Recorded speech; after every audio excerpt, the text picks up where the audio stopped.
Hello and welcome to the AVForums podcast for Monday the 10th of September, and joining me on this edition are Steve Withers. This stuff will make you a goddamn sexual tyrannosaurus just like me. Mark Botwright. We're all gonna die. And Ed Selley. He didn't disappear, he was skinned alive. And we're back. The whole team's here. It's first time in, how many weeks now? Is this 2-3 weeks? 3 weeks, actually. 3 weeks, right, so we should have loads to talk about. I mean, Ed, you'll have done loads of stuff in the time that we've been away. I've been pretty active, yeah. I mean, getting stuff ready for the boy to start school, which will happen on the day this podcast comes out. I can scarcely believe it myself.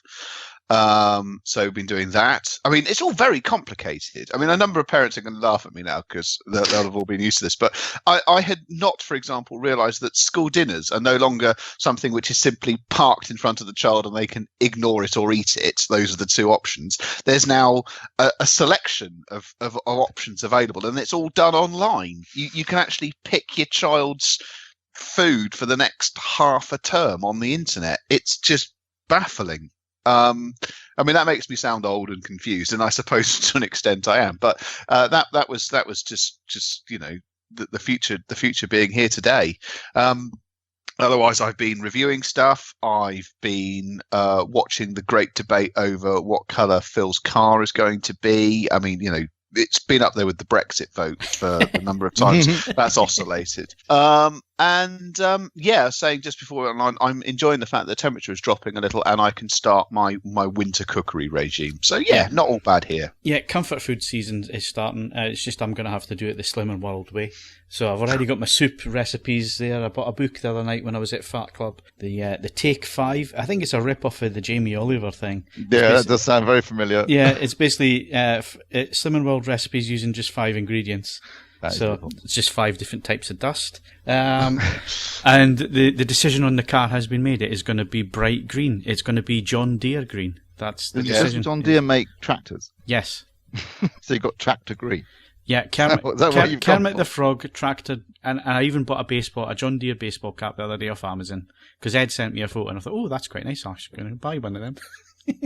So I'm getting you're turning into a redneck, aren't you? You're going to start listening. What do you mean turning? Yeah, have the Wurzels playing at full blast. No, I want proper country. Well, I mean, obviously, with the departure of Burt Reynolds, I did actually listen to Eastbound and Down last night. What a great track that actually is. I was just about to come on to that very subject that we lost Burt Reynolds.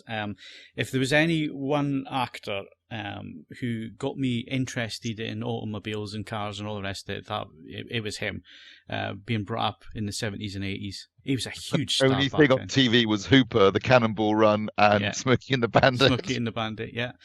It was many years before I saw Deliverance. Let's put it that way. Easily his best film by a country mile. But then he had a great comeback with Boogie Nights as well. Boogie Nights is another fine outing from him. Yeah, absolutely brilliant in that. And he thoroughly deserved his nomination for that as well. It was so against type and brilliantly done. Apparently he hated doing the film, but I was quite pleased with the results. Well, there you go. It's worth a little sacrifice here and then, isn't it? To be fair, that is the last thing I remember him being in, though, and that was 20 years ago. So, yeah. He was in Fast and Loud. The Longest Yard, some cracking films in the 70s. Yeah, absolutely. And like Ed just said, he turned up in Fast and Loud a few years ago. Although he was looking a bit and he was looking very old. I was quite shocked, actually, at how old he was looking back then. So, and that was only a few years ago. So, but yeah, it's really quite sad. Mr. Botwright, you got any memories of the great man? No, to me it's just sad that it's the kind of end of an era, I think, in the sense that there was a time when actors would just have facial hair and no matter what the role, they'd carry on having it, and that no longer applies anymore. Yeah, I'm kind of sad about that. There was only 2 great mustachios. There was Burt Reynolds and Tom Selleck. Yeah, and even Selleck shaved his moustache off in the end. So he did in the end, yeah. Yeah, Sam Elliott, though, has got to find. Yeah, Sam Elliott still rocks it. Yeah. He hasn't changed. So that's the kind of holy trinity of moustaches, and once they're gone, there'll be no more, you know. You'll never see another like a Cesar Romero, you know, doing the Joker and painting over his moustache. Refusing to shave his moustache off and just putting makeup over it. No one's going to notice. Right. So anyway, Mark, what have you been up to for the 3 weeks that we've not been doing this? I finally finished the paint job on the bicycle frame. Wow. Yeah, exactly. Started putting it together, and I've already chipped it. So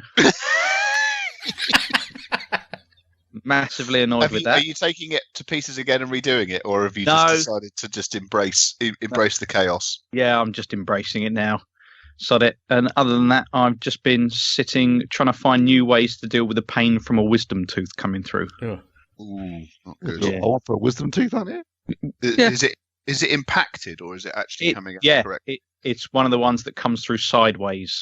Oh, nice. It's going against the other side, so it's kind of. I'm fairly sure it's up there with childbirth and salt and vinegar, crisp dusting, paper cuts. In terms of pain.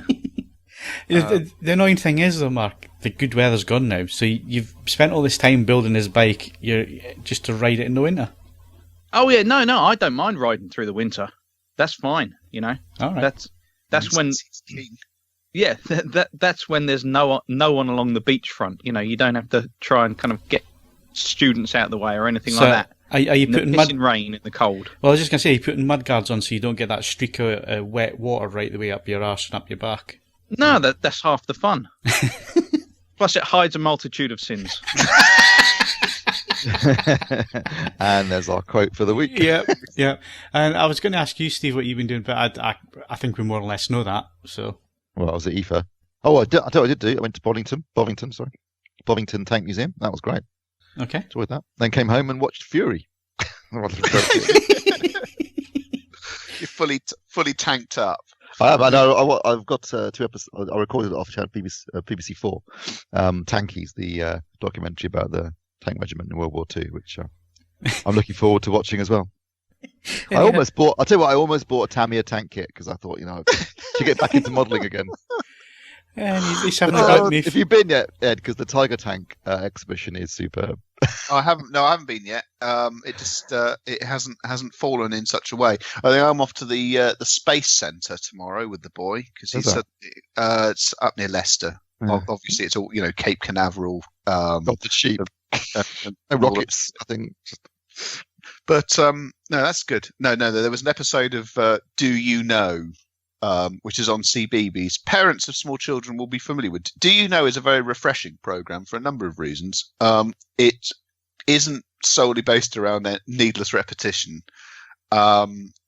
It can, on occasions, actually teach adults some useful things, and it's hosted by a lady who, she's not unattractive. Let's leave it at that. So they were how spacesuits were made, and he's back in full I'm interested in space mode. So we'll just go with that and go and have a look at some space stuff.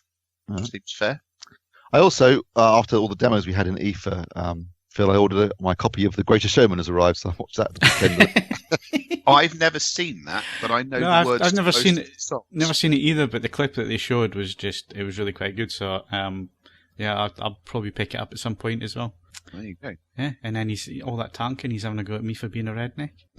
Right. So is that it? Are we all cut up? Have we done anything else that we should? Yeah. Good. Okay. So competitions. Have we got any competitions?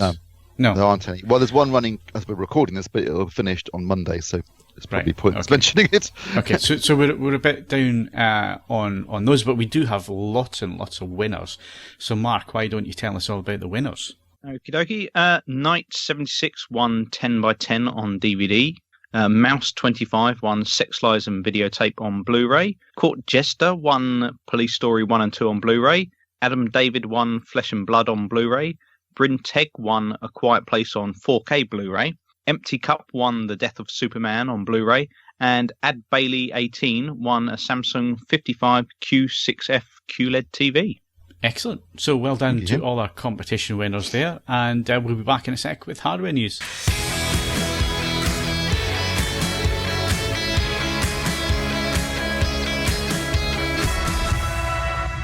Okay, so kicking off hardware news, we've got a couple of Samsung products that we've had in for review recently.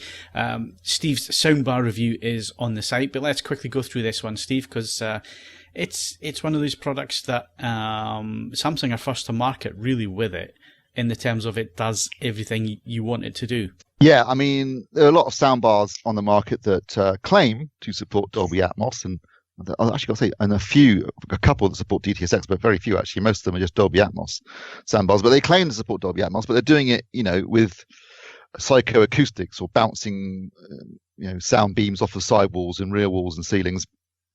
And in my experience, that does limit the genuine immersiveness of these soundbars. The HW-N950, which is the second soundbar, there was a K950 before that, which takes this approach from Samsung, is that they actually have wireless rear speakers as part of the package. So you get the soundbar at the front, you've got the wireless sub, and then 2 wireless rear speakers, and there are upward firing drivers in the wireless rear speakers, as well as upward firing drivers in the front soundbar, which means you get a genuine 5.1.4 system.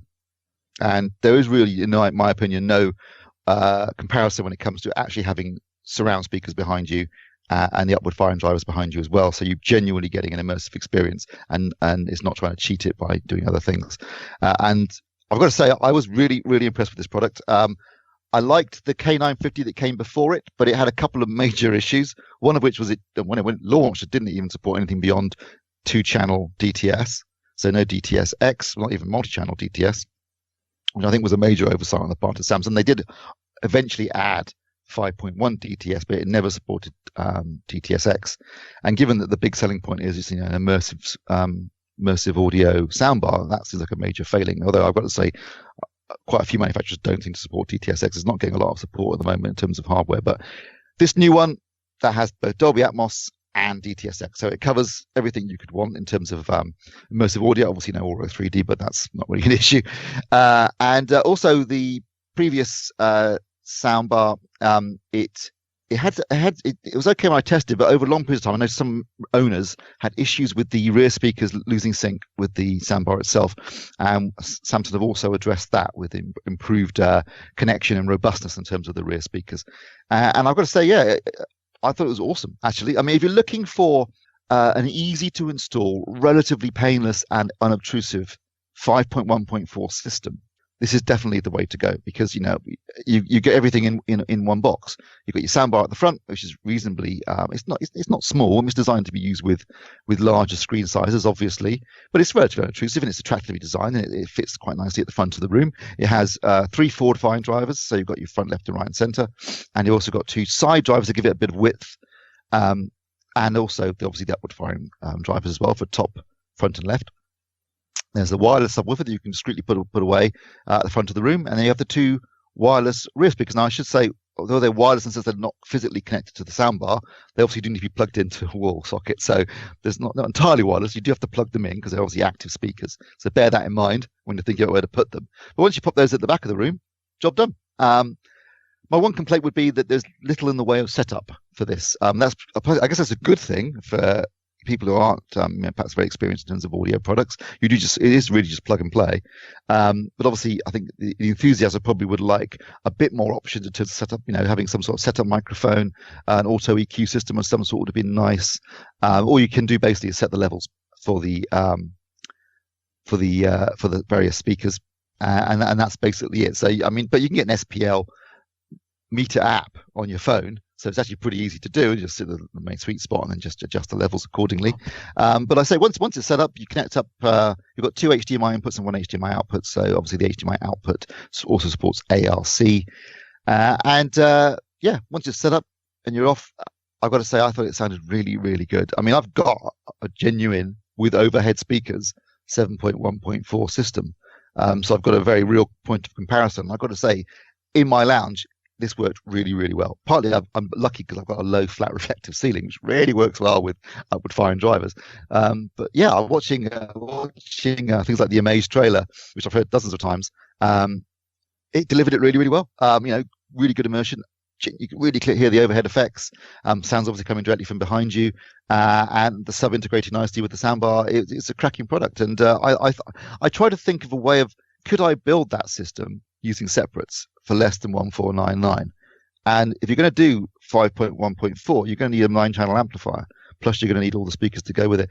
Honestly, I don't think you can. I don't think you can actually build a system that cheaply that would be equivalent. So I think I'm not saying it's better than a separate system, but I think as a convenient factor and price point, definitely if you're looking for something like that and you don't want the hassle of a separate system and having to get speakers and wire everything up and all that sort of stuff, if you want something that's easy to set up, competitively priced, and does the job, this is definitely it. I know the previous model had some issues, Steve, with syncing up and signals and all the rest of it. Once people had them a little while. Now, how long did you have this in for review, and did you find any issues? I had a couple of weeks, and I had no issues at all. It was rock solid. So, and as I say, I think they have addressed that particular problem. They said they did anyway. But yeah, I didn't have any problems with it syncing. Yeah, it was really good. I mean, I awarded it best in class because frankly, it's the only one in its class. I don't know of any other. I mean, you can buy. There are lots of soundbars available, like Sonos, for example, where you can buy, some other Sonos speakers and use them as rears. You can do the same with LG's soundbars as well. Obviously, that adds to the cost. Once you start adding in rear speakers and a wireless sub, in some cases, that's going to add to the cost. But the thing is that these other systems, they aren't upward firing drivers as well, so they're not going to deliver, rear, top, left, and right, with that kind of upgrade. So yeah, as far as I'm concerned, it's not only the best in class, it's the only one in its class currently in terms of delivering a genuine 5.1.4 system. So yeah, I really loved it. I've got to say, I was genuinely surprised with how good it worked. Something you'd spend your own money on for your living room? That was the key to me. I thought, you know what? If I was going to put 5.1.4 in the lounge, this is what I'd get. Yeah, absolutely. Doesn't really surprise me because we've mentioned it quite a few times now on the podcast and over the last sort of year or so. There is this trend of downsizing at the minute, especially when it comes to lounges. If you've got a dedicated room, fair enough. I think that continues as is. But for those that are using their lounges, I have noticed a definite trend of people downsizing, and this type of product seems to be the perfect fit for that, for replacing an AVR and 5 or 7 speakers in a living room and so on. Less clutter, really. Yeah, if you're looking to put that into your lounge, you can't go wrong, really. Yeah, it's dead easy to set up. It's pretty unobtrusive, and it does the job. Does exactly what it says it's going to do. And I think what more could you want, really? Yeah, good stuff. So let's move on. I have been looking at quite a few TVs recently, but the most recent TV that I've been looking at is the Q8DN from Samsung. People might not realise what the Q8DN is. It's basically the Q8FN, but they'd already used that model number for an edge lit model in the UK. So the DN in the UK is, I think it's direct backlight. I think that's why they're using D. Yeah, but basically the story is that we were not supposed to get this TV in the UK. We were supposed to get edge lit models. So the Q8FN and the Q8CN, which was the curved version. Mm-hmm. Those were the only 2 models that were supposed to come to the UK. But I think there was a bit of a social media campaign, certainly a lot of people saying, why are the American market getting this and we're not? So I think Samsung relented at the end of the day and said, okay, we'll bring it to the UK. Thing is, it was never a set designed for the UK market, so they brought this in. It doesn't have the One Connect box, which is the first surprising thing, because I think the One Connect box is absolutely brilliant. I've just taken down the Q9FN from the living room because I've got another TV in for review at the minute, and having that One Connect box and then just the one almost invisible cable up to the TV and nothing else on the back of the TV was a really nice design approach. Yeah, whereas I don't understand why no one's pitched that idea yet. Yeah, I know. It makes so much sense. But then the Q8 DN has gone back really old school. So the connections are on the back of the TV. There is no One Connect box. But in terms of design, it's almost identical in terms of the edge of the panel. It's exactly the same width and so on. It has the same metal surround round about it, bezel-less design. It just has a different stand. And like I say, all the connections are on the back, so it doesn't have the sleek look. But again, I don't think it's been designed or considered for the UK market, because there was a few other little bits and pieces that seemed a little bit odd. The main one was obviously 50i playback or 25 frame material. It wasn't great. It wasn't particularly bad in terms of it really jumped out, but if you actually sat and watched motion or whatever for a little bit at a time, there was some frame skipping there, and I can only put that down because it's not in the Q9 The Q9 is really good. It's a US in terms. panel, isn't it? So I think it's because it's a 120 hertz panel, not really designed. I think there's a few little issues there, but otherwise, I've got to say it's an absolutely cracking TV. Really good in terms of HDR, which you would expect from Samsung. You would expect from an LED LCD TV. Measurements wise, it was absolutely bang on the PQ EOTF curve, as long as you have the contrast enhancer switched off. Now, it does come switched on in all the picture modes, even the movie mode, so you have to make sure that is switched off, otherwise it will be overly bright when it comes to HDR and following the PQ EOTF. But if you want it to follow the EOTF, it absolutely does that out of the box really quite well. In terms of grayscale, can't really complain for HDR as well. Obviously, where it starts to roll off, there is bigger delta errors there, but you're talking about the really bright end of the image that you're not going to see those errors with normal on-screen material. So in terms of actually watching HDR, it really was quite a nice set. It also has two different profiles for 1000 nit and 4000 nit content. So 1000 nit content, it can easily do that, tone map that properly. So it has a bit of a hard clip when it gets to 1000 nits. With 4000 nits material, it has a really quite a nice smooth roll off to the results, so it's perfect up to 200 nits, and then it starts this really nice roll off. And watching difficult material like the beginning of Pan arriving at Neverland, the sun is absolutely perfect. I mean, it looks really, really nice the way it's tone mapping that material, and it's really nice and bright, but not overly bright, if you know what I mean. Interestingly, and I'm just going to bring up my notes so I get this bang on, because the review will be up the week that you're listening to this podcast. But in terms of measuring brightness in HDR, in dynamic mode on a 10% window, the brightest reading I was getting was, this is dynamic mode, not the cinema mode, was 1450 nits, which is really close to the 1500 nits that they say the TV will do, because they call it HDR 1500, which basically says it'll do 1500 nits. But it only holds that for a couple of seconds, and then it dips off all the way down to 400 nits over the course of about 16 seconds.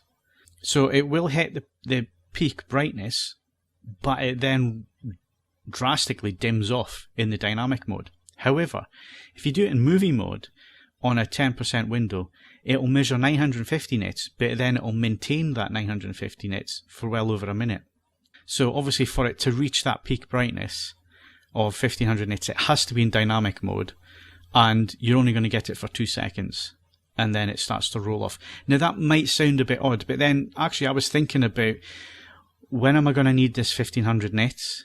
And how long am I going to need it for? And in what part of the screen am I going to need it? And actually, when you actually start down and think about what is being mastered at the moment, how it's being mastered and how it's being used, it's not really going to have any effect. I'm going to say, how far have we come that we can say only 950 nits now? Exactly. It's really not going to matter. And when you think about a lot of these back catalogue titles, I read an interesting article the other day saying that they are only being graded up to 400 to 500 nits.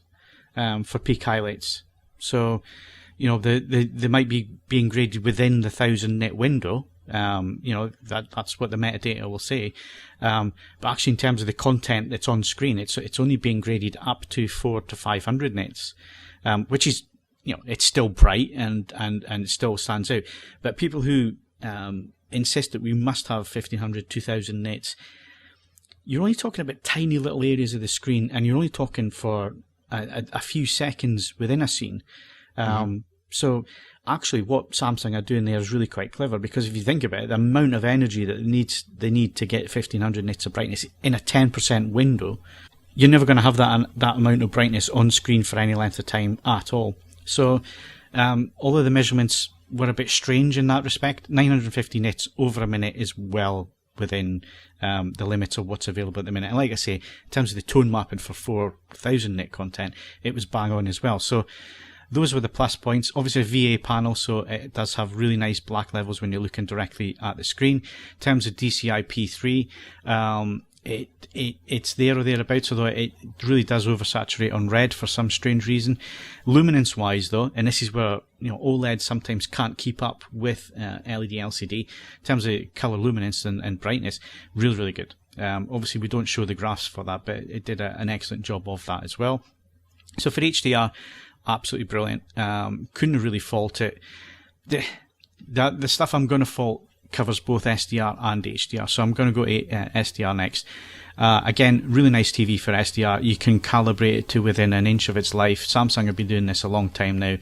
I've got to say, I was surprised out of the box it wasn't as accurate as I've seen some TVs recently. I think you've reviewed some Samsung TVs recently, Steve, that have been, maybe 2 Delta E out of the box. This was 6 Delta E out of the box. Really wasn't as accurate as I've seen Samsung TVs recently. So that did surprise me a little bit, but then colour-wise it was also bang on. It had a little bit of a push towards cyan out of the box, which was easy enough to dial out with the amount of calibration controls that you have available to you on the Samsungs. So yeah, it's SDR, really good. The one niggle I have with it is the local dimming. It doesn't have as many zones as the Q9 FN, and we think that's about 480 something zones, Steve, for the 65 inch. Yeah, 488 I think it is. Yeah, and so obviously a little bit less for the 55. I think the 55 is probably around about the 380 to 400 mark. I haven't really spent a lot of time counting it, but it's around about that. Here, I'm guessing at the minute with the tests that I've done, it's about 50 zones in terms of the dimming.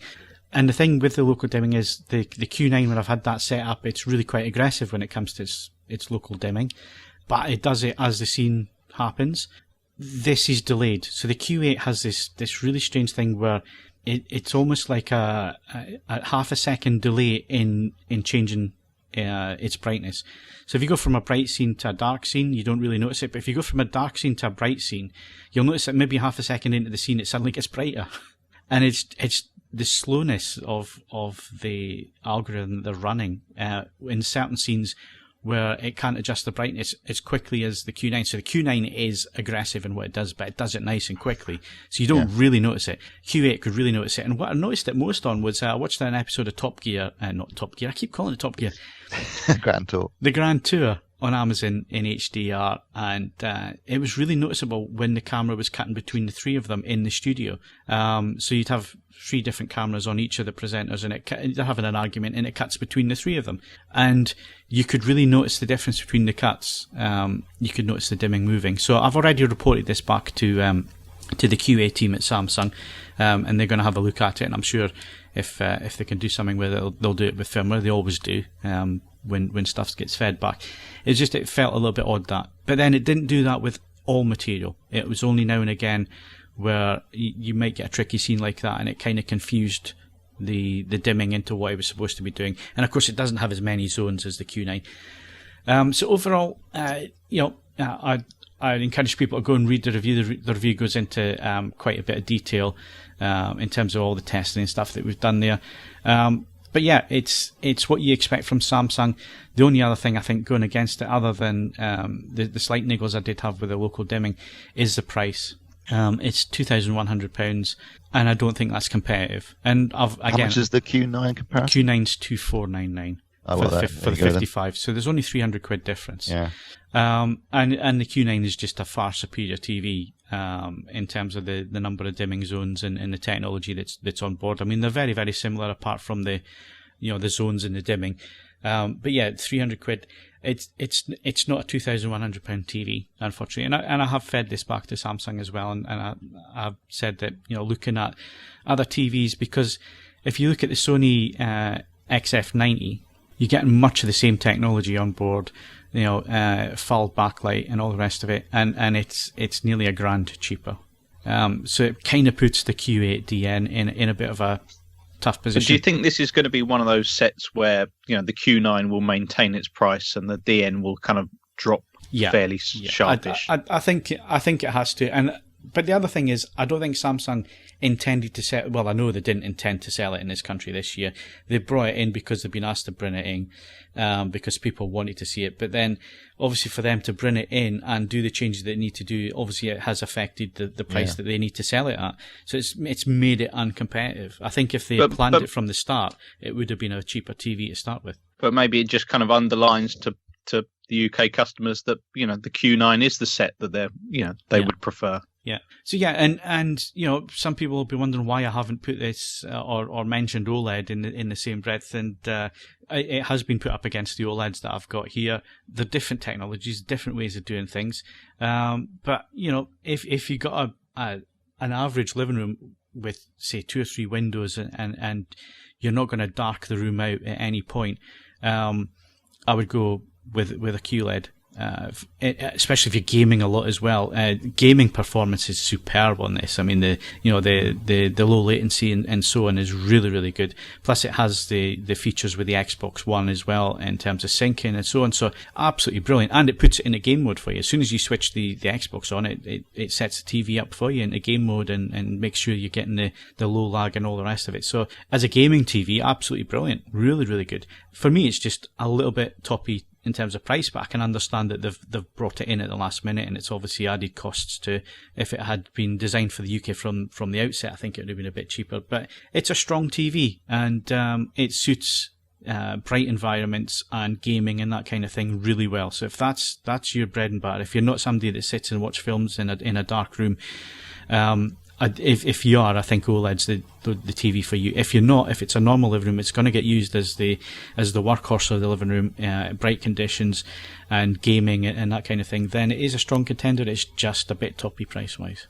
Sounds like the kind of thing to keep your eye on with regards Black Friday or Christmas sales, that kind of thing. Yeah, for me, I think the issue is the Q9FN is £300 more expensive, but it's absolutely the better TV, and it's designed for the UK market as well, and didn't have any of the issues with 50 hertz material and so on. And you get the one Connect box and the single cable and all that stuff that comes with it as well. For the extra money, for me the pricing's all wrong, but I can understand they've had issues. They've been asked to bring something in that they hadn't planned to bring in. It's added extra costs. So unfortunately, it's probably going to strangle that product a little bit. But anyway, moving on, we're going to go to Ed. Ed's written an article. This probably won't appear on this site for the next 2 or 3 weeks because we're right at the beginning of the month. But it's an interesting subject matter that Ed wanted to bring to your attention, so you can all come up with your own ideas and add them to the comments when the article does go up. So Ed, tell us all about this subject matter.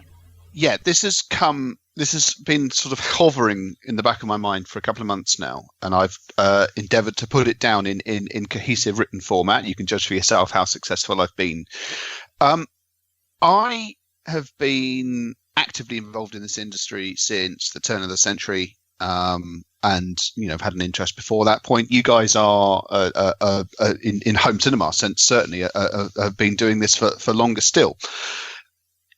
Not too long ago, when you looked at more expensive equipment across both 2-channel and multi-channel, although the rules were different, it seemed to be generally accepted wisdom that the more you spent on something, the less it did. Until you got to high end, the true high end for both stereo and multi-channel was populated by equipment that essentially performed one function to the very best of its abilities. And over the last few years, but in an accelerated sense in 2-channel, especially over the last 12 to 18 months, it's like we've snapped out of this. And we now seem to be happy to look at equipment which is genuinely high-end equipment, which is multifunction. And we don't seem to be perturbed, bothered, or using the arguments that, if it does different things, it can't possibly do any of them well. And we don't seem to be bothered by this. One of the examples I list in the article is from Name, who released their flagship CD player 10 years ago. Now, the clue's in the title. It played CDs. It cost £13,000, and you could stick a CD in the top of it, and it would play it. This month, Name is releasing their flagship network audio player. It's the first network audio player to have a 555 derivation, which Name only uses for their 500 series stuff. Is their, with the exception of the enormous amplifier, is the top of the tree. And whereas the old unit did one thing, this is a network streamer. It can access streaming services.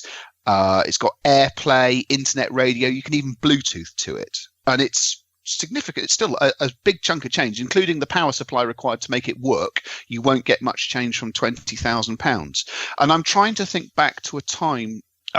There's been some sort of critical shift for in stereo especially, but multi-channel as well, where we're no longer bothered by the idea of a high-end piece of equipment actually having convenience features and day-to-day stuff that we'd have been very picky, very jumpy about only a couple of years ago, and we don't seem to be bothered by it anymore. In the same way that it's sort of related to this but different again is how monitors have sort of died a death in terms of something being used in a home use sense. The reasons for that obviously are slightly different, but nonetheless we don't seem to be bothered by our televisions having all the smart TV functionality built into it and so on and so forth.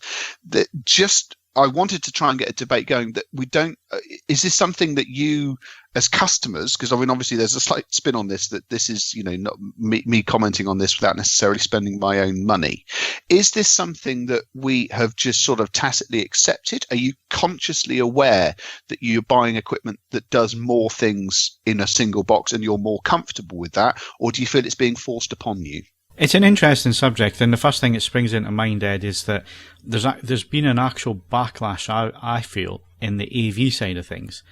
The AVRs in particular just got too clever, and too much was put into adding more and more and more features, and you had the number of badges on the front of the AVR was sometimes longer than the AVR was. There was so much stuff being added in. And I think there's been a bit of a backlash in the AV side saying, well, why do we still have legacy connections? Why have we got all this?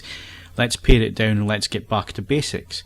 Whereas what you're saying in the hi-fi side of things, I totally understand that. And I think some of that comes from a mindset that goes back maybe 20, maybe even longer, 20 to 50 years, where you had two different types of stereo system being bought by a consumer. You had the one that had the record player, the tape decks, the tuner, the graphic equalizer, and everything else all built into one box with one circuit board and two speakers. And then you had your enthusiasts and those that wanted a bit of quality and have the actual separate system. So each part had its own separate job. So I think we've gone from that mindset where the all-in-one was seen as lower quality to a point now where, because those all-in-one systems are no longer a big seller, are no longer how people consume the music, I can see why we've now got this change and heading back towards hi-fi, adding more features in, especially streaming and Bluetooth and that kind of thing. Yeah, I mean, it's even more than just being all-in-one systems. Even when you're buying a specific component, it doesn't seem to be too much of a problem that it does more. We're not bothered by amplifiers with digital inputs. We're not bothered by, again, Bluetooth cropping up on everything. And then multi-channel, I agree with you. With AV amplifiers reached a sort of critical mass where there was so much stuff other than amplification going on being spread over the same budget that people were legitimately pointing out that the actual business of amplification was suffering. Yeah. But the flipper to that is that we then modified how we did how they did other things. So functionality was moved across to disc players, especially. I mean, you went from a player that played DVDs to then into universals, and then one's a streaming service, support built in, and UPnP functionality. So essentially some of that same functionality just migrated to a different box. And it at the same time, it doesn't seem to bother how we look at flagships anymore. I mean, it used to be an absolute given against all laws of sort of standard commercial logic that we were completely content that the more you paid, the less it did. And it just seems to be that path, that locked in certainty across both systems that are all classified as all-in-ones and then individual components. We just don't seem to be bothered by it anymore. And I'm just, as I say, when the article goes up, please feel free to comment. And it's one of those things where we get lots of additional data from companies like GfK, who provide us with sales data on what's changes in the market and stuff like that. It's very hard to drill down into GfK data to find out stuff like this. So this is me, I guess, trying to take a litmus test of what consumers actually think. Is it not kind of tied to the law of diminishing returns? So, at a given point, spending more, the improvement in audio quality started to go diminish. So therefore, you have to find some reason to kind of justify the kind of increase in price and that kind of thing as you go up and up. There is an element of that, certainly, but then there are categories where mechanical engineering still holds sway, and there's still changes there as well. I mean, going back to turntables, I did promise I wouldn't talk about them for a bit, but here we are. They are ultimately, you can make a legitimate claim, legitimate argument that they are, you pay for the improvements that are achieved by it. But even there, with certain high-end turntables, you have companies like SME who are, I'm not going to use the word reactionary because they're not, but they are, fairly conservative in their outlook, have gone to the effort of releasing a turntable in a box, where you can, it's a £14,000 turntable that, like a sort of gigantic project debut, it turns up with phono stage, cartridge, and all the rest of it in one box, good to go. And we're just a couple of years ago, that would have, within the tiny circles that these things matter, that would have been a heretical move, but no one seems. People looked at me and went, "Yeah, that seems quite a lot of sense." So there's, as well as areas where I completely agree with you. With network audio players, it's as much about the interface as anything else. So you've got to get that right, and any other performance claims you make are conditional on doing that correctly. It just seems to be happening in other places as well. A lot of it will come down as well, though, to consumption. So how you're consuming your music will determine, and your films will determine the type of equipment that you're going to need, and a lot of that will come onto the technology that's being used as well. So it doesn't surprise me that it's what has surprised me is it's taken so long for the hi-fi industry to get on board with Bluetooth and push that technology and wireless and streaming services and all the rest of it. It seems to have taken a little bit longer than it has the video side. Well, Bluetooth is a funny old one because a couple of companies went in with Bluetooth actually a surprisingly long time ago. But Bluetooth is one of those classic examples of a couple of people seized upon it before it was really ready to show what it could do. And if you play about with early versions of it, Bluetooth 2 and things like that, they do sound shocking. There's not a lot you can do with them. And people sort of listened to those early iterations and went, well, yeah, that's bollocks. And then just sort of filed Bluetooth as in its entirety under things that are a nice idea but don't work. And of course, now 10 years of progress down the line, and you've got really, aptX HD and Bluetooth 5 are seriously clever wireless transmission formats, and yeah, they're hi-fi, and I think it's now the right time for people to start making proper day-to-day use of them. Steve. Sorry, I've had a runny nose for ages. I had to mute the mic. And I wasn't listening to what Ed said. To be honest. That's me told. Yeah. I'd off to make a cup of coffee. This is going to go on a while. I'm going to go make a coffee. Oh, well, now you know how we feel. I mean, if I made a cup of coffee every time you launched into some extended description, you'd be peeling me off the ceiling. So yeah, all right, okay. So you know the rough premises, or rough premise of what we've been talking about, Steve. So what's your thoughts? I know I really wasn't listening to what you were saying. I have not heard the last 10 minutes. Oh, there you go. All right. Well, Steve will put his when he proofs. I will put my thoughts into the thread. When he proofreads, right? Okay. I think it's time to move on anyway. So, all right, go on, Mark. No, I was just going to say, with regards, Ed, talking about vinyl, not for the podcast, but I did watch there was a very good How It's Made on the other day about Lynn putting together a turntable. Really good. Yeah. It's as I say, it's a funny one. I'm looking forward to people's input. People who have actually been spending their hard earned on this. I mean, are you still looking for a box to do one thing, and the rest of it you sort of shrug your shoulders and you accept that it's there, or is multifunctionality something that you're coming around to and you're actively seeking out in your products? Right, see, I've been thinking about the weather changing and so on recently, and the review products that I've got coming in, so lots of projectors, and I've even lined up a 7-channel amp that's going to sit on the top of the AVR and warm up the room for me. Well, it might be time for me to start looking at valves again, because essentially the house is going to be heated by electricity whatever I do in this place, so I might as well kill two birds with one stone.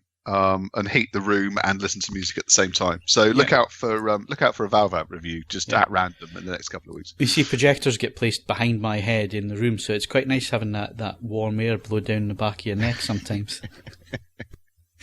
Depends on the projector. Some of them is like a blast furnace just over your head. Yeah, there are those. Right, Ed. End of the month. Well, it's actually beginning of the new month, but we weren't around last week. So your vinyl album and playlist of the month, please.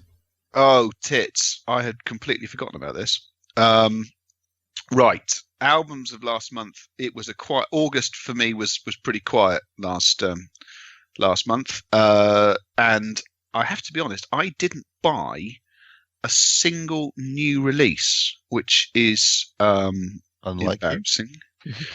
Well, it just didn't happen. I'm just looking through what was released in the last couple of weeks, and there wasn't a huge amount, if I'm honest. For all the wrong reasons, the snap release of the new Eminem album was notable, principally because it's terrible, and he probably shouldn't have bothered. And then, God. I completely missed this bit in the order. Can I throw some recommendations? What is the point of me sending out a running order if you don't look at it? Because all I do is I look at the top. I'm glad I ignored your previous piece. Yeah, now. well, bollocks to you.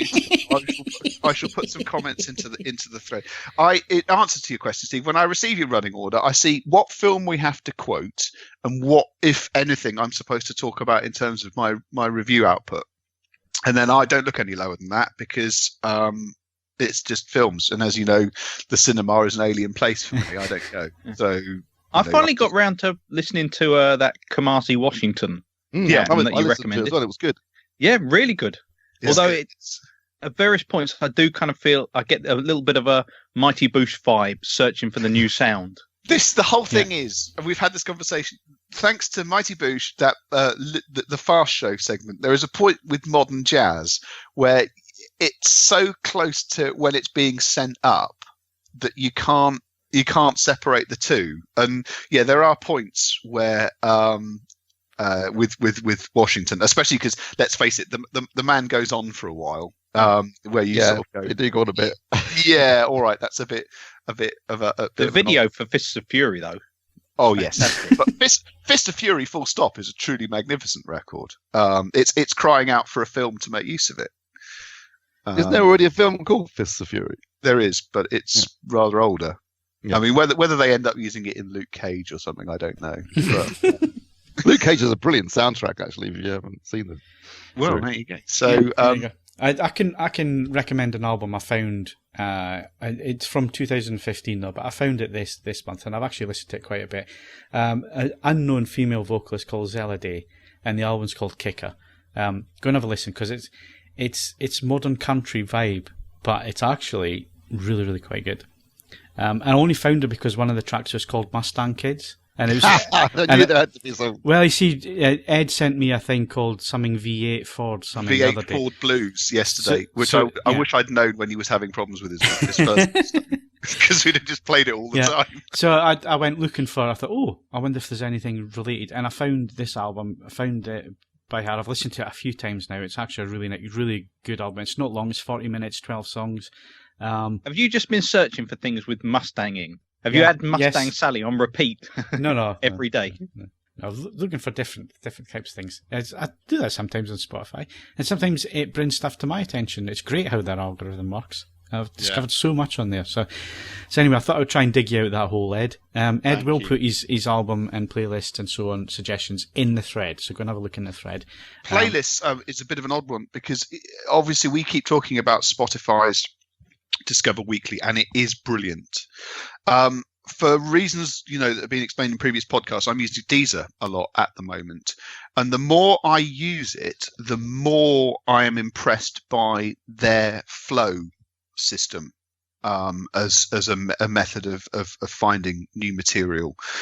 It's one of those things where when you review something like Deezer and you're going to spend a week concentrating with it, things like flow are notionally impressive, but you're thinking, well, yeah, that's all right, but it's a bit predictable.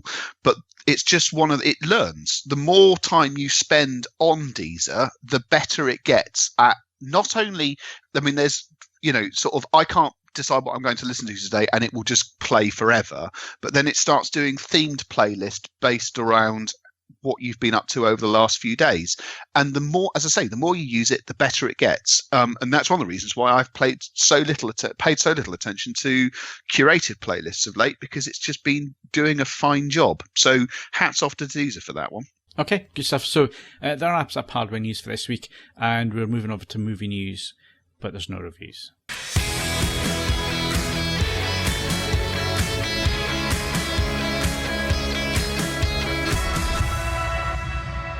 Okay, so kicking off with the movie side of things, let's do our films of the month. Steve, I've been trying to rack my brain. I know I've been to the cinema at least twice in August. I can't remember what the second film is. I can only remember Meg, and that's because you told me about it. And so by default, Meg is my film of the month. I actually think I've only been just looking at, is there anything else? No. Yep. Oh, Mission Impossible Fallout. That was towards the end of July. Yeah, but I saw that in July, so that doesn't really count. Yeah, and it was a film of the month in July as well. So must have been, was it? Yeah, it was. Yeah, the Meg by default. Yeah, Meg by default. I did quite enjoy it. Yeah, it's all right. Bit of brainless fun. Anything worth going to see this week? Well, actually, yes. Depending on your preference, of course. But we've got The Predator, which is Shane Black's new, obviously, film about the Predator. That I believe is a sequel to the previous Predator films. I don't think it has anything to do with the Alien vs Predator movies, but the Predator and Predator 2 and now The Predator. Obviously, Shane Black was in Predator. He played Hawkins, one with glasses. And I'm pretty sure he was on set basically to punch up the dialogue in that particular film. But yes, he's written and directed this film. And I've got to say, it looks like it could be fun. He's gone full hard R, no mucking about, none of this sort of PG-13 rubbish. So swearing, violence, blood, gore, and a giant predator killing people. And yeah, I'm up for it personally. Yeah. Do you know if this is going back, if you like, to basics, and they've put a giant agile man in a suit, which they did with the first two Predators, and what was his name? Kevin Michael Hall? Was that the right name? That's the guy. Yep, that's the guy. Yep. Who was uniquely qualified for this. I mean, he was freakish, but he was also, he was I don't know if he was a gymnast or but he was still incredibly agile. And actually, you say that, Ed, but on set when they shot the Predator, it was not Kevin Michael Hall. It was Jean-Claude Van Damme. I thought they started with Jean-Claude Van Damme. I thought the original idea with a different design entirely for the Predator, and was shooting with Jean-Claude Van Damme running around in a red suit, because obviously they were shooting the stuff where you couldn't see the Predator, where it was supposed to be camouflaged, and that was Jean-Claude Van Damme. And then they realised it looked a bit rubbish. They decided it just looked too Belgian. Schwarzenegger rang up Stan Winston, who obviously they were friends from Terminator, and said, "Look, we need a suit. We need an alien design that's better. This is terrible. We need something else." And they come up with the Predator design we know and love. And the mandible bit, that was James Cameron who suggested that bit for Stan Winston. Why don't you put some mandibles on the front? That look cool. And then he did the new suit, and then they brought it in. But I think they shot a lot of the stuff already, but then they reshot bits because obviously for a lot of the film you don't see the Predator. It's it's just camouflage. So it was easy to just replace the footage they shot with Jean-Claude Van Damme. and then obviously they add in the shots when you actually do see him, and the ending and that sort of stuff. But initially, yes, it was Jean-Claude Van Damme, and then they brought in Kevin. I believe, and I mean, this is based purely on what I've seen with the trailers, the new film does go reasonably practical in terms of its creature effects, and not CG, which is good news. Good. Well, I'm hoping that's the case because it's obviously people get a bit dewy-eyed about the original Predator. I mean, there's that Daily Mash thing where it's like, but getting married good, but not quite as good as Predator. But there's just as I say, there's a physicality to it which is brilliant, and I hope that. And it was lost in some of the garbage films over the last 10 years, and I'm hoping that's been returned and brought back. I'm not going to the cinema. I need to stress that. But just to be very clear about this, I'll wait until it appears a couple of years down the line. But I'm pleased. I hope that they make a decent fist of it. Okay, good. Anything else, Steve? Yeah, there's also King of Thieves, which is, and I can't believe it's taken this long for them to make this film, but this is the film with Michael Caine about those villains that nicked all that, empty those deposit boxes in Hatton Garden robbery. Yeah, I mean, when that happened, I was thinking like, well, Michael Caine has got to be doing this as a film, and there's been 2 films already, and now finally done one with Michael Caine. It's like, well, of course. I mean, surely that he must have been on the phone to his agent the day that news broke about the robbery. It's like, get me in for this one then. Old villains robbing a jewelers in Hatton Garden. So they've got it's Michael Caine, Michael Gambon, Jim Broadbent, Paul Whitehouse, Tom Courtney, and Charlie Cox. So pretty good cast too, actually. Obviously, it's got a bit of grief recently because people that lost a lot of money and went out of business because of the robbery are saying, you shouldn't be glamorized. I was going to say that, yeah, it comes across like they're playing up like kind of Last of the Summer Wine kind of thing. Yeah, exactly. It's the same thing as you could say about, say, The Italian Job. It's glamorizing a bunch of villains. But yeah, anyway, that's coming out, and yeah, as I was saying, the biggest surprise is it's taken them, is it 3 years to get round to making a film of this with Michael Caine? But there you go. In the absence of when we've had these 2 weeks off, we seem to have missed, and I mentioned it in the group thing on Skype. There was this. I saw adverts for this Melissa McCarthy thing with Muppets or adult. It just and I said it looked like someone had watched Theodore Rex and went, do you know what? With a tweak here and there, we can make something equally terrible for the 21st century. Has anyone from our august institution been anywhere near the cinema to see this thing? No. You're referring to Happy Time Murders? I believe so, yes. Which came out on 27th of August in this country and disappeared without a trace. Yes, it looks like it is basically Theodore Rex for the modern age. Someone obviously thought, let's take a leading lady like Melissa McCarthy, who's a reasonably big box office draw in her own right, and we'll add in Jim Henson's Muppets, but talking dirty and behaving rudely, basically a bit like Meet the Feebles. And then we'll put them together. It'll be great. And clearly it didn't work. And Melissa McCarthy was unavailable to promote this film. Looking at the clips, it looks like she was under duress to make it. It's not quite as funny, I think, as watching Whoopi Goldberg being forced to make a film. But yes, this could well be. It might be worth going to see. I've heard it's terrible. Yeah, I'll be honest, Ed. That sounded very much like you were volunteering to go see it. Yeah. Got it. Believe it or not, it's apparently on at 6:00 this evening in Milton Keynes Cineworld. There you go. A couple of pints. There you go. I can't. I've got the boy this evening. That's my excuse, and I'm sticking to it. So 15. Sneak him in. It'll be all right. He's 4. Or I could go at 10 to 11 tomorrow evening and have a nice sleep. In the thing. Sometimes you get these things because what was the other one that was animated but it was full of bad language? Was it Sausage Party? Yeah. That was fun. And you think, well, that sounds great. That sounds like a really good idea. But then you got to remember it's an hour and a half of the same joke. And Sausage Party was definitely one of those things where they came up with the title first. Yes, well, that's a funny title. I thought we found the film. Go with it now. Yeah. Happy Time Murders has been critically mauled and bombed beyond belief at the box office. But when you've only got the puppets available to promote it, you are in trouble, I think. Right, disc of the month. I haven't bought anything this month, actually. Oh, have I? You bought a Mustang. Yeah. It's got disc brakes, so there you go. There you go. Yeah.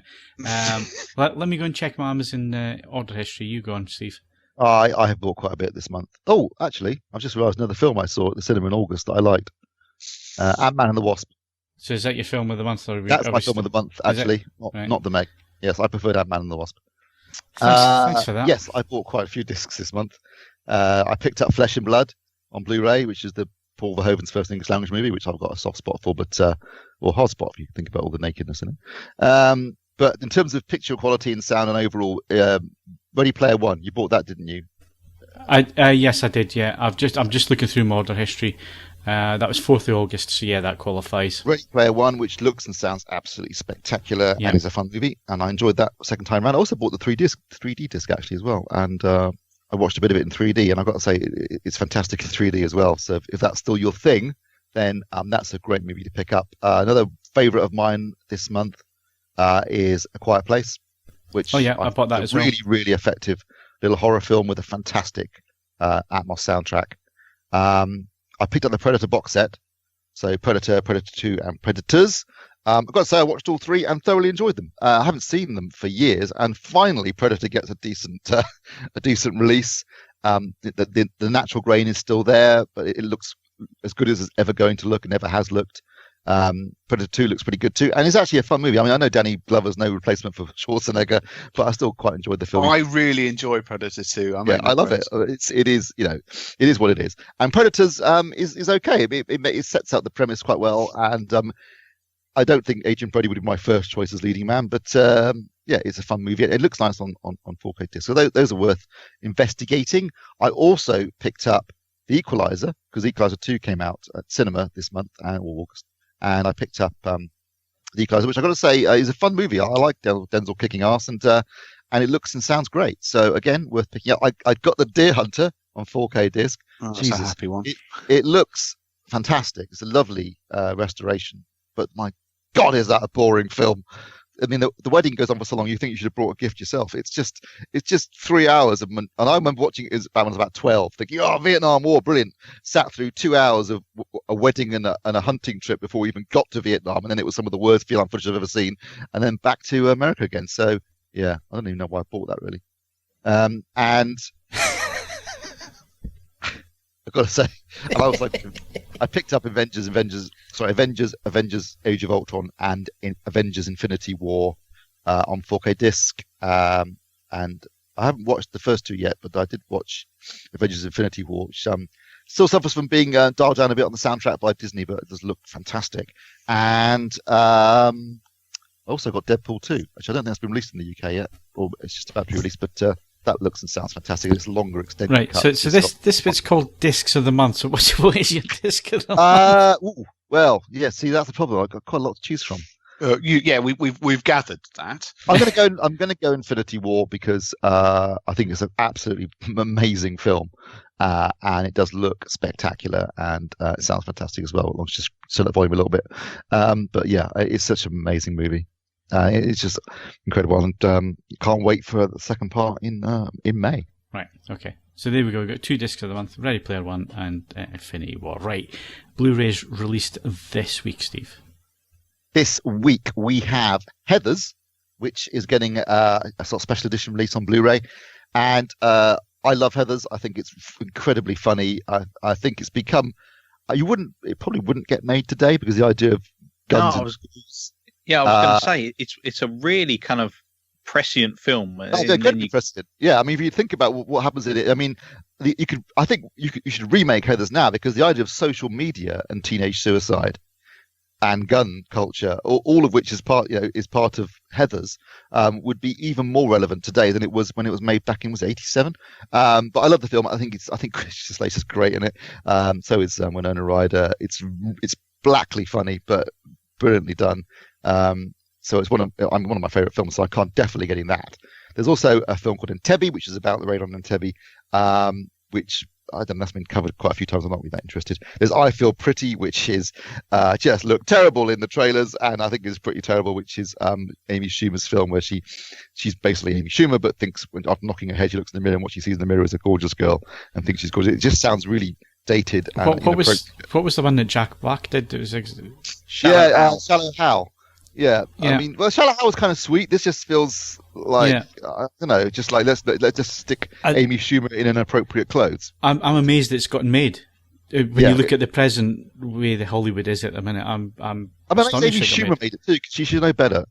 So yeah, I've got no interest in that. And there's also Tucker, the Man in His Dreams, which is Francis Ford Coppola's film about Tucker, who made Cars in the States. I don't know much about the Tucker, but I know it was co-produced by George Lucas, who's a big petrol head.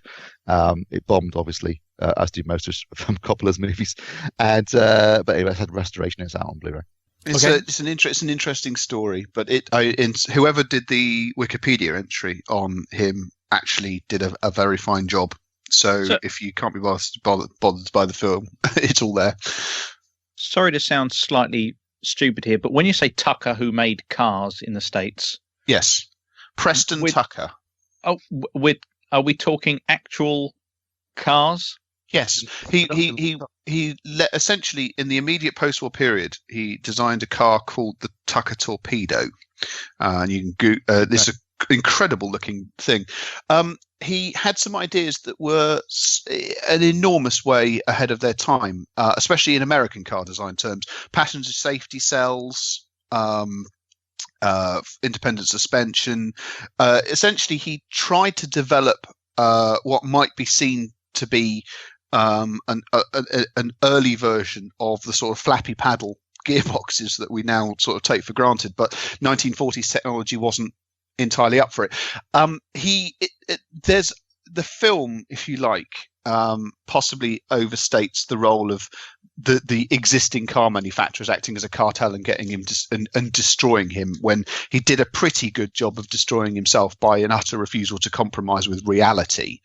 But it's a very, very important car. It's an incredibly cool looking car. It's very, very significant. And if you've got one of the 100, I think there may be as many as 100 originally. If you've got one of them, they're worth a bus full of money. I'm pretty sure George Lucas has got one of them, actually. And unfortunately, if you've got one with the original gearbox, you can't drive it because the gearbox will explode. So it's a balancing act. I believe only one or two of them have got the original gearboxes. But if you remove the gearbox, otherwise it's got most of them have the engine out of a helicopter, a 9-litre 6-cylinder engine. So it's not terribly stressed. But they were ferociously fast, as you might imagine, with a 9-litre engine. But no, it's a very cool thing. Very, very cool thing. Good stuff. Right, let's crack on with the movie side of things. So UHD Blu-rays, there's two here that are a definite purchase for me. Yeah, we've got Bad Boys and Bad Boys 2 out on 4K disc. I've already got my order in, with Dolby Atmos soundtracks and fully restored picture. I think in the case of Bad Boys, that's an actual native 4K restoration of the camera negative. I think Bad Boys 2 may have had a 2K DI, which would have been the basis of this release. But yeah, new Atmos soundtracks, Bad Boys 2 in particular, because that scene when the camera spins round and round and round the room, that's going to sound amazing in Atmos. Guilty pleasures of mine. I'm looking forward to getting those. We've also got Robin Hood, the Ridley Scott version, which is out on 4K disc, which I couldn't give monkeys about because it's awful. Yeah. And that's it. There's been a couple of I think there's a couple of announcements coming. I think Superman is getting a cinema re-release. Superman the movie is getting a cinema re-release in December, followed by a 4K disc release. And also same goes for Schindler's List. That's also getting a re-release at the cinema to coincide with its 25th anniversary, and then followed by a 4K disc release. Yeah, I've seen it once. That's more than I got to say. Going to the cinema to see Schindler's List again. I don't know. No. Not for me. Right, TV shows of the month for everybody then, just to wrap up this week. So I've got to say for myself, I haven't seen a hell of a lot, although I've been reviewing a hell of a lot of TVs. You tend to watch the same things. I haven't watched a lot of TV, but I have been watching the recent run of Horizon, which has been really all over the place in terms of subject matter this run, but thoroughly enjoyable. I love the way they put their documentaries together. A lot of thought goes into it. They're always well put together, and they're always balanced in their arguments, which I feel is important for documentaries these days. There's so much fake news and all the rest of it. It's nice to see quality journalism and something that is a bit balanced. The other thing I have been watching and fascinates me because I cannot stand art or artists is the Fake or Fortune stuff. It's beautifully done, isn't it? It's so well done. really well done. And I hate art and all that kind of thing. I think it's pretentious crap. But for me, it's the investigative side, it's the procedural side, it's getting the evidence and gathering evidence and how they go about putting the case together. That's what I like. So those are the two things that I have been watching recently. In terms of other stuff, I've got a to-do list and just not enough time to sit down and watch stuff, unfortunately. Mr. Botwright? I only got round to watching Who is America during August. I think it started in July, didn't it? Yeah. But yeah, it's one of those things where it's like there's not much really that Chris Morris wasn't doing, a decade or more beforehand with the Brass Eye Paedophile special. Yeah. But I think in some cases it's taken a step further, and the fact that he's dealing with public figures who are supposed to be, lawmakers and the like, there are moments in it that just genuinely are baffling. It's cringe TV. I really struggle to watch that kind of stuff. I don't know how he gets some of them to do some of the stuff he gets them to do in it. He's got a state representative dropping his trousers, trying to get a faux terrorist to touch his buttocks while shouting USA. And just think that was really funny. This is genuinely baffling. But I felt like it was one of those things you have to watch. And there are some great lines in there. I particularly like the I think it's supposed to be Swedish guy who does like the unboxing of toys. Yeah, and then talks about their guns. Dutch, I think? Oh yeah, but he talks about guns and says one of them has 40 guns. And when they say, "Oh, what does he need that for?" He says, "For the upcoming race war." And then it just cuts. And it's such a good outline, and it's very. When the Israeli expert, the Mossad expert, no, I wasn't in Mossad. Sorry, I didn't mean to say that. And then he goes, we have this new program in Israel where we teach the kids, 3-year-old children, to use the guns. My son was in the first program. God rest his soul. It's just really, really good. But Dave, I think, is still knocking out decent content. The new series of Taskmaster, obviously, that's September. But Judge Romesh, I started watching. And I think they've found a nice little format of how to make shows on a kind of small budget of 11p. Yeah. But that passes half an hour or an hour, and it's it's still funny enough. So yeah, that for me. There you go. It's still funny enough. So there you go. A recommendation from Mark. Just funny enough. Ed? Saving Lives at Sea. Obviously Bake Off is on and all the rest of it, and that's fine. And the French lady is welcome to produce a selection of baked goods for me anytime that she likes. But Saving Lives is just a phenomenal program, and it's just one of those things where and anyone involved in the RNLI, that's proper gut stuff there. So it's always the way it's shot. You get nice coastal vistas and all the rest of it, but then the way it's all edited up from head cameras and the rest of it it's just phenomenal. An absolutely cracking piece of programming, and that and Fatal Fortune, I too enjoy that tremendously. The combination of learning a bit and watching how stuff is unpicked is very good. There is an element sometimes the satisfaction of no, actually it's worth 8p. Piss off. The lady with the £180,000 painting, and at the end, they say no, still not classified as real. And that's just because I think on that particular episode, I think the woman who is in charge of the who basically says if it is a work of art by them or not by the artist. I just don't think she liked the other woman. I think because the evidence was so compelling. No, see, I didn't think it was. I thought everything in that episode could have been explained by the fact that he did teach other people art. Practically everything. The fact that he's written on the back of the painting, he's teaching other people how to paint. The fact that it was in his little paint box, again, he's going to have that around his studio. There was nothing there that couldn't be explained by the fact that he would have had, spare pictures around that other people had been learning on. That was my view anyway. So no, in other words, but nonetheless, I think whether we agree or disagree as to whether it was real or not, very compelling television, good effort from the BBC. Thank you very much. Yeah. Right. So Steve. Well, as the only person that seems to watch TV programs that actually hit our demographic, I watched Jack Ryan on Amazon. which was in Dolby Vision, which is the first thing I think Amazon have done in Dolby Vision, in this country at least. I think they've been doing it in the States for a while. So it wasn't HDR 10 Plus? No. Well, it might be that too. I don't know. But it was Dolby Vision on the LG, and Dolby Atmos as well. So both. And it's a good series. Really enjoyed it. I mean, it's basically an 8-hour movie. The production values are really there on the screen. It's got a subplot involving a drone pilot that's got nothing to do with the main plot, and they should just cut that out. I mean, it was a nice little subplot, but they could have cut an hour out easily and tightened it up to keep the tension going, because they kind of detracted from the tension of the main story.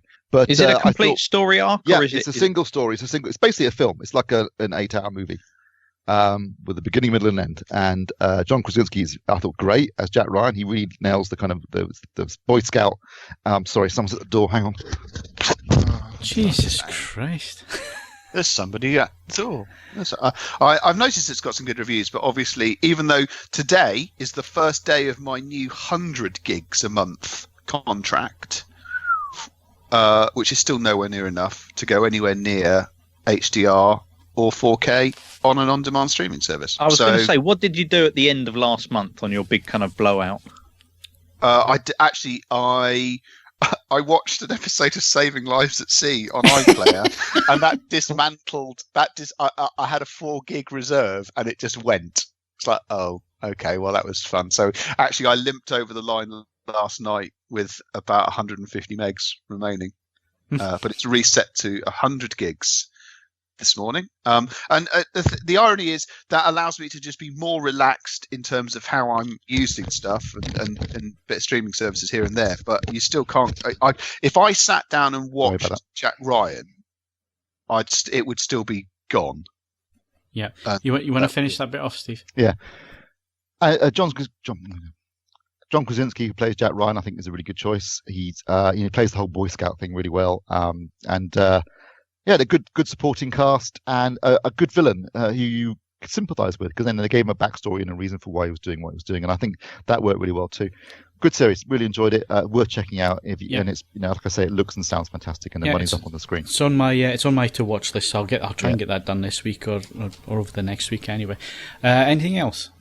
I also picked up a couple of things. I think Mark had watched them previously. The Alienist, which I thoroughly enjoyed, and if you want to watch something that looks amazing, the photography in it's gorgeous. The sort of turn of the century New York they create just looks amazing. My wife was going like, oh, it's very dark, and it was all done with natural light, and it was done to make it look like it would have been at the turn of the 20th century, where there was very little in the way of actual light on streets at night. They film it in somewhere like Budapest. They filmed it in Budapest, but it looks the photography is gorgeous, and I thought it looked great. It was a good story too, good cast. Enjoyed that a lot, and I also watched Unabomber, the Manhunt, the Unabomber, which again I really enjoyed. Thought that was good. So.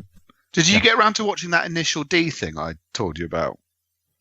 I didn't, but I did find it. I've added it to my list.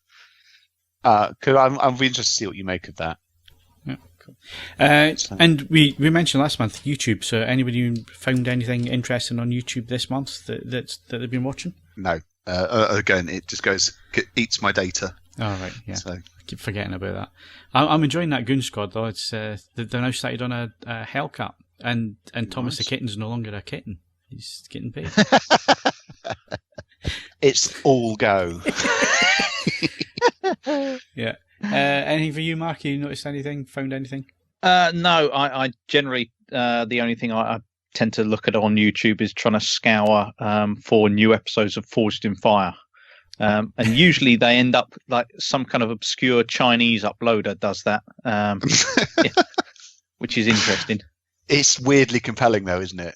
Oh, yeah. And you still, and you're still, obviously, it's a long way down the list of priorities for my future housing arrangements. But if I did have a garden large enough for a forge, yeah, you could look forward to me, podcasting from the Burns unit most weeks. So it'd be good.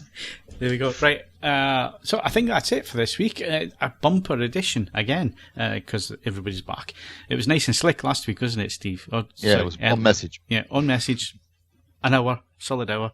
Yeah, we're way over the place now. But anyway, that's it for this week. My thanks to Steve Withers. Son of a bitch is dug in like an Alabama tick. Ed Selley. Anytime. And Mark Botwright. Why us? Yeah. Said with feeling. I like it. Don't forget, you can follow us on Twitter and Facebook, bookmark AVForums for latest reviews, news, and videos. And of course, leave us a 5-star rating on iTunes, but only if you enjoyed the show. I'm Phil Hinton. Thank you very much for listening, and we'll see you again next week.